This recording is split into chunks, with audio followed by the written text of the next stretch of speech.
रायबरेली के अंदर आए हैं। यहाँ पर चाहे प्रयागराज हो, चाहे इलाहाबाद हो, चाहे अलीगढ़ हो, चाहे तमाम यूपी की जो कद्दावर नेता हैं यहाँ मौजूद हैं, कांग्रेस के कार्यकर्ता यहाँ पर मौजूद हैं। आइए बात करते हैं।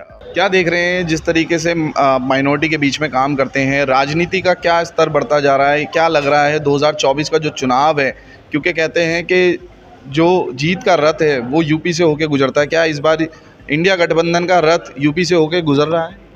उत्तर प्रदेश सबसे बड़ा राज्य है और 80 सीटें यहाँ से निकलती हैं। और हकीकत ये भी है कि दिल्ली का रास्ता उत्तर प्रदेश से जाता है।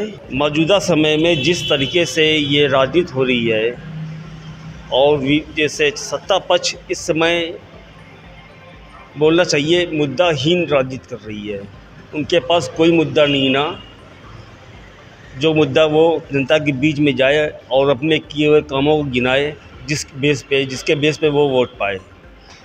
आज हिंदुस्तान की जो पोजीशन है वो इंदिरा गांधी जी की देन है। तो कहते हैं 70 सालों में कुछ नहीं किया। 70 सालों में कुछ नहीं हुआ तो क्या इससे पहले बैलगाड़ी से चलते रहे क्या? यहाँ पर एम्स किसने बनवाया? हाँ, ये रियान बांध और ये डैम और ये टिपराइटी और ये दुनिया भर की सरकारी जो मशीनरी यहाँ पर और क्या फैक्ट्रियाँ वगैरह जो बनी है, सब कांग्रेस की देन है, जिसको आज ये बेच रहे हैं। इन्होंने बेचने के अलावा क्या बनाया, हम ये पूछना चाहते हैं।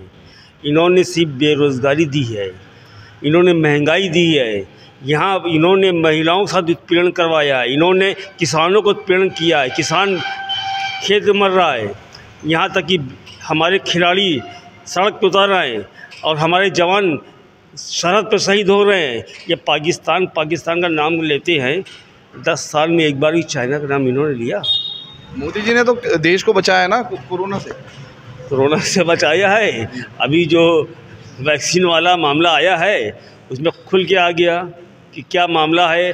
2,500 करोड़ रुपया चंदा लेके, वही है कि चंदा दो धंधा लो, ये तो जग जाहिर हो गया है। आप जनता इसी सवालों से पे ही वोट करेगी। रशिया यूक्रेन का युद्ध रुकवा दिया और अपने फंसे हुए विद्यार्थियों को लाए, तो इतना अच्छा काम क्या है, पूरे ग्लोबल में उनका नाम हो रहा है, तो क्या कमी की? वो पापा ने इतना बड़ा काम करा दिया, मणिपुर में दंगा नहीं रुकवा पा रहे हैं और यूक्रेन का युद्ध रुकवा दे रहे हैं। बहुत सही, जनता बेवकूफ़ नहीं ना। झूठ के पुलिंदे के बुनियाद पे महल ज़्यादा दिन नहीं टिकता है। जनता समझ गई है हिंदुस्तान की। ये बदलाव 4 जून को आपको देखने की मिलेगा। उत्तर प्रदेश में जो ये सीटें की बात कर रहे हैं, ये गिनी चुनी सीटें 2 अंक नहीं पार कर पाएंगे आप। राहुल गांधी हमेशा अडानी अंबानी को गाली देते रहे, लेकिन अब तो मोदी ने कह दिया कि टेम्पो से भर भर के पैसा है, इसलिए चुनावों में गाली नहीं दे रहे। ये हिंदुस्तान का दुर्भाग्य है कि एक प्रधानमंत्री मन से कह रहा है कि अंबानी अडानी अपने ब्लैक धन को टेम्पो में भर भर के भेज रहे हैं। यहाँ के मैं पूछना चाहता हूँ कि ईडी क्या कर रही है, सीबीआई क्या कर रही है, इनकम टैक्स डिपार्टमेंट क्या कर रहा है? ये प्रधानमंत्री चिल्ला रहा है, आप प्रधानमंत्री की नहीं सुन रहे हैं। आप जांच कराइए कहाँ से टेम्पो में कैसे भर भर के जा रहा है। आप बड़ा अच्छा एक्सपीरियंस मोदी जी को इस बारे में, टेम्पो के बारे में, ये तो जनता जान चुकी है। तो राहुल गांधी को कहते हैं कि राहुल गांधी के इसलिए पहले वो सार्वजनिक मंच से उनको अडानी को अंबानी को कहते थे, अब वो उन्होंने कहना बंद कर दिया। अब कहना बंद कर दिया क्योंकि मोदी जी खुद ही कह रहे हैं, तो अब कहने का बचा ही क्या रह गया है। अब जो 10 साल जिसकी गोद में बैठे हैं, जिसके साथ हेलीकॉप्टर में बैठ के जा रहे हैं आ रहे हैं, आज अपने आँखों को बुरा कहने लगे। ऐसी क्या वजह आ गई? उनको मालूम हो गया, उनके इंटेलिजेंस ने बता दिया कि आपकी सरकार जा रही है, तो वो ऑल फॉल ये भारतीय जनता पार्टी के लोग अब बकने लगे हैं। आप यूपी से ताल्लुक़ करते हैं, यूपी में डबल इंजन की सरकार है, तो क्या कहेंगे इसमें? देखिए, डबल इंजन की सरकार, एक इंजन तो 4 तारीख को अलग हो जाएगा, दूसरा इंजन 6 महीने के बाद अलग हो जाएगा। क्या लगता है रायबरेली के जो रुझान है, रायबरेली की जो जनता है, उसका विचार क्या है? क्या लग रहा है कि जिस तरीके से सोनिया गांधी जी की जगह अब राहुल गांधी यहाँ से चुनाव लड़ रहे हैं, तो लोगों का वही समर्थन मिल पा रहा है या नहीं?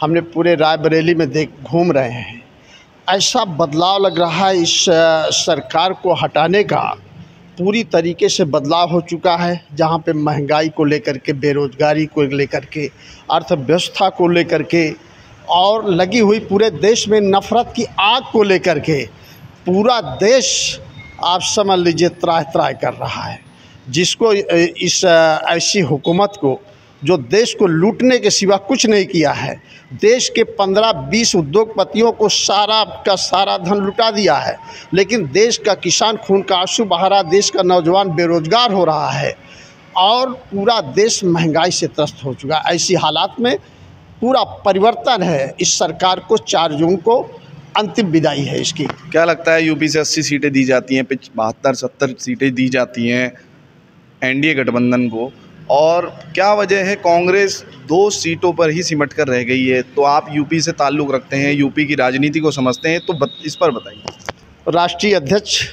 आदरणीय श्री मल्लिकार्जुन खड़गे साहब और आदरणीय श्री राहुल गांधी जी, ये सब मिल करके सिर्फ इस देश को बचाने के लिए, संविधान को बचाने के लिए, लोकतंत्र को बचाने के लिए, इसको इसलिए ये गठबंधन उत्तर प्रदेश में 80 लोकसभा में 63 जो है समाजवादी पार्टी को दिया गया, 17 उन्होंने लिया।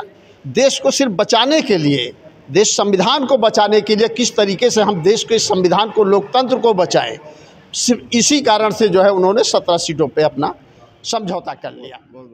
तो ये थे कांग्रेस के तमाम कार्यकर्ता जो कि देश के कोने कोने से आए हुए हैं और यहाँ पर अपने राहुल गांधी जी को भरपूर समर्थन दे रहे हैं और आने वाले चुनाव में ये इंडिया गठबंधन की सरकार भी बनाते हुए देख रहे हैं।